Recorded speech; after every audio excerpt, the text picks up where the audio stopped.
Instantes nada más, ya estamos recibiendo a nuestra compañera Natalia de Brun para abordar un tema que tiene que ver con las enfermedades respiratorias en el marco de la pandemia de COVID-19. Vamos con este adelanto.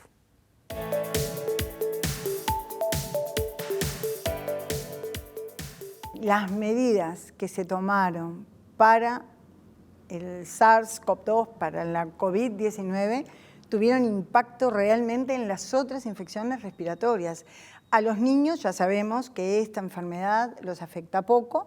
Si bien hubo casos, nosotros no tuvimos casos graves, hubo solamente 2 niños internados que tuvieron buena evolución, o sea que es totalmente diferente a otras enfermedades respiratorias que llenan no solamente las camas disponibles pediátricas, sino las camas disponibles en cuidados intensivos todos los años.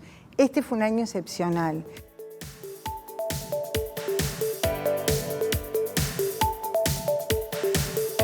Y allí estábamos escuchando a Alicia Fernández, quien es integrante responsable del área de salud de la niñez del Ministerio de Salud Pública, que nos da el puntapié inicial para recibir a Natalia. Natalia, ¿cómo andás? Bienvenida. ¿Cómo estás, Pilar? Bien. Bueno, ahí lo decía recién la doctora Fernández, ¿no? Un año excepcional. Hoy se cumplen además 8 meses del 13 de marzo, los primeros casos en nuestro país. Y vamos a hablar de la incidencia, de algún modo, que ha tenido el COVID en lo que son las enfermedades respiratorias. Las enfermedades respiratorias que por lo general son los dolores de cabeza en el invierno, ya sea en niños o en adultos también, han bajado notoriamente.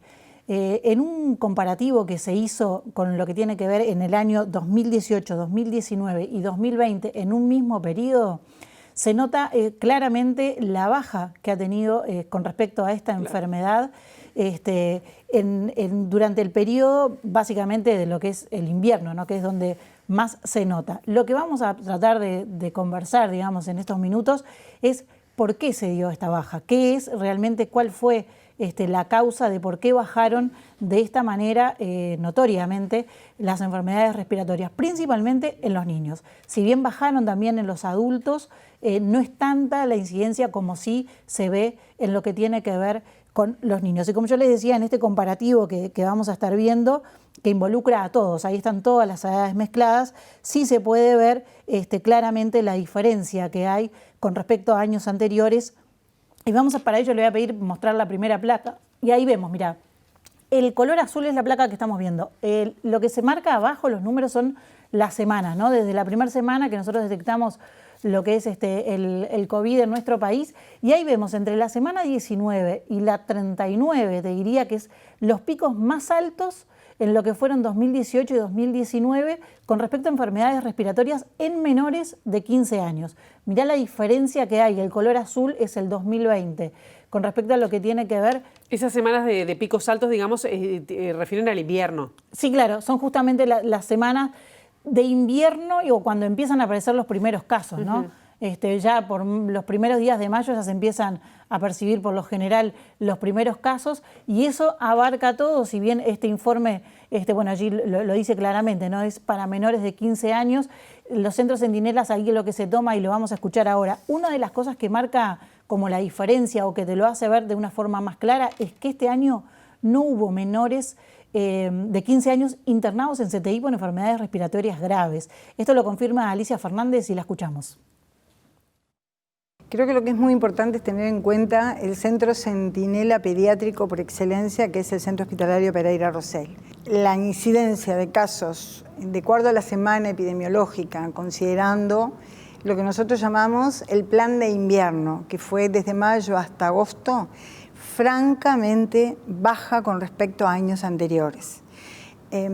Tanto es así que la enfermedad respiratoria que más dolor de cabeza nos dan los pediatras son las bronquiolitis a virus respiratorio sincicial y este año, durante todo el invierno, no hubo ninguna.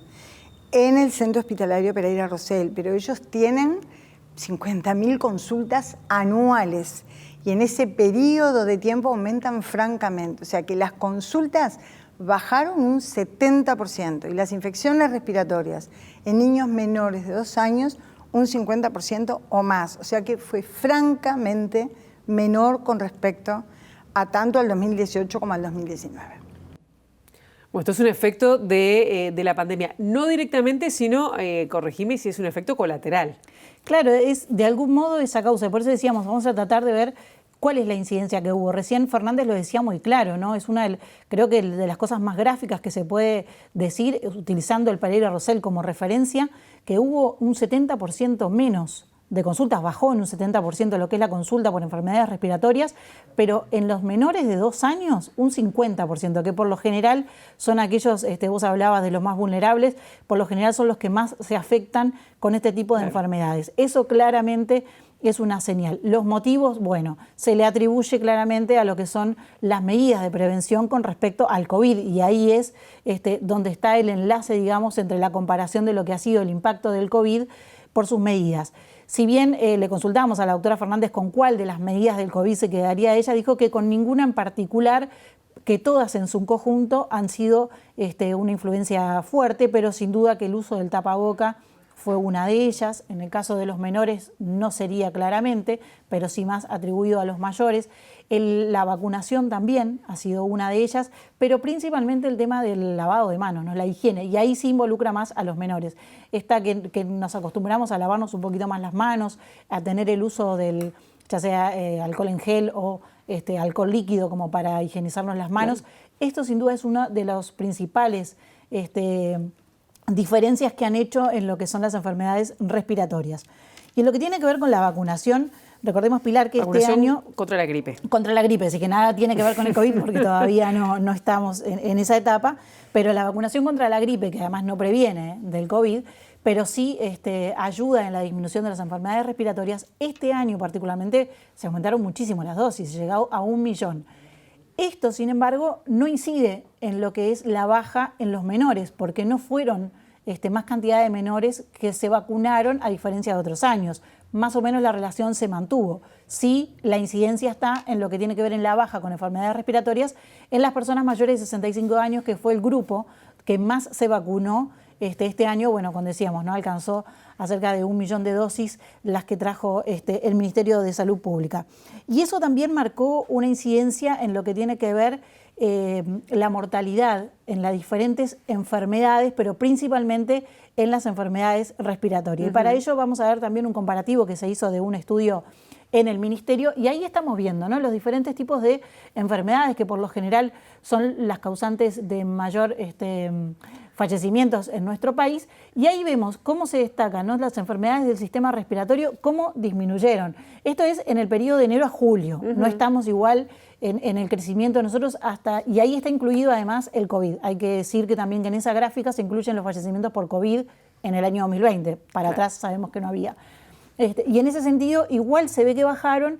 Mismo nosotros en julio, digamos, no teníamos todavía un número tan alto de fallecidos. Los últimos se han ido creciendo a partir de los últimos brotes que han habido, que han hecho que tengamos más fallecidos por esta enfermedad en nuestro país. Pero mismo así se nota la diferencia, ¿no? Como otras enfermedades han mantenido o han aumentado muy poco, y sin embargo la única que disminuyó es enfermedades por el sistema respiratorio. Claro, las principales causas de muerte siguen siendo por tumores y por ACV, cuestiones cerebrovasculares, exactamente. Pero claro, en esto hay una incidencia clara a la baja. Claro, el impacto que ha tenido. Porque son contagiosas además. Sí, ¿no? Claro.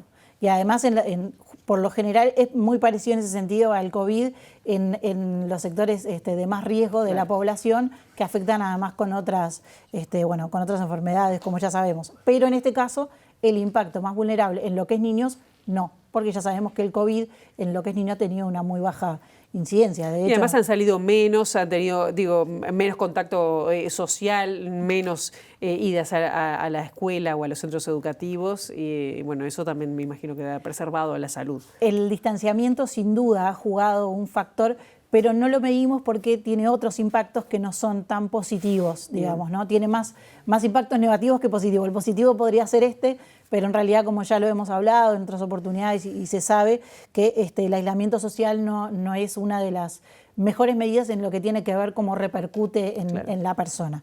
Pero en ese sentido, bueno, como veíamos recién en la gráfica, que se ve el porcentaje que ha disminuido de fallecimientos. Y hace muy poquito el propio ministro de Salud Pública hablaba de un informe que también se hizo en el Ministerio, que se cerró al 30 de octubre, y hablaba de esto, ¿no? De que hubo una baja de un 25% de fallecimientos por esta causa, por las enfermedades respiratorias en nuestro país, a partir de lo que fue este año, ¿no? O sea, con respecto a años anteriores, se toma 2018 y 2019 también en este caso, y se ve cómo ha disminuido. Si te parece, compartimos, esto fue de hace unos días atrás, pero así lo decía el ministro Salinas. En plena pandemia y contando los casos de coronavirus como casos de infecciones respiratorias agudas graves, hemos tenido un total de fallecimientos de 851 personas. Es decir que tuvimos una reducción en la cantidad de fallecidos por infección respiratoria aguda grave en el entorno de un 25% por la totalidad de causas de muerte por infección respiratoria aguda grave, tanto en adultos como en niños. Y las causas eran variadas: gripe, virus sincitial respiratorio y neumonía. Yo creo que se basa en tres cosas fundamentales. El relativo distanciamiento físico sostenido, el uso de tapabocas y haber duplicado la cantidad de inmunizaciones de dosis de gripe, que pasamos de 500.000 dosis compradas con 400.000 administradas a 1 millón de dosis efectivamente proveídas y dadas este año. O sea, duplicamos la cantidad porque eso lo vimos venir, dijimos, bueno, vamos a bajar la incidencia para tener los CTI libres. Bien clarito entonces lo que decía el ministro respecto a la incidencia colateral, por decirlo así, que ha tenido el COVID en las enfermedades respiratorias y su disminución en Uruguay. Sí, el informe también le podríamos haber llamado el vaso medio lleno, ¿no? Porque es algo positivo que le podemos atribuir a esta pandemia, que en realidad de positivo no tiene nada, pero bueno, que ha tenido una incidencia sí positiva en las otras enfermedades respiratorias.